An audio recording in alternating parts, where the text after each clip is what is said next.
Չարիք իշխանության պարագլուխը ձերբակալեց Շիրակի հոգևոր թեմի առաջնորդ Միքայել Սրբազանին, ապա Գյումրու քաղաքապետին եւ նրա հարազատներին, փորձելով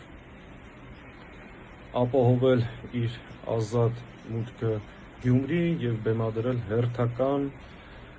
կեղծ պատարագ, բայց արդյունքում ինչ ստացվեց։ Շիրակի թեմում չգտնվեց որևէ հոգևորական, ով կհամաձայնվեր այս սրբապիղծների համար մատուցել պատարագ։ Եվ միաժամանակ, չնայած անվտանգության աննախադեպ միջոցառումներին, եկեղեցու ներսում գտնվեցին արժանապատիվ քրիստոնյա քաղաքացիներ, ովքեր ասեցին այն, ինչ պետք է ասվեր։ Միայն այն հանգամանքը, որ Նիկոլ Փաշինյանը գնում է պատարագի, այսպես ասած, եւ ամբողջ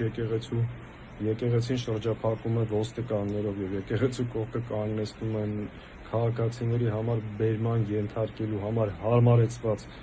մեքենաներ, դա խոսում է նրա իշխանության ճակատագրի մասին։ Շնորհակալության եւ հարգանքի են արժանի մեր բոլոր այն հոգեվորականները եւ եկեղեցականները, ովքեր հրաժարվում են համագործակցել այս սրբապիղծների եւ հայրենադավների հետ։ Հարգանքի եւ շնորհակալության են արժանի մեր այն քաղաքացիները, ովքեր չնայած աննախադեպ ճնշումների գտնվում են ճիշտ տեղում, իրենց ազատ խոսքն են արտահայտում եւ կանգնում են հայ առաքելական Սուրբ եկեղեցու կողքը։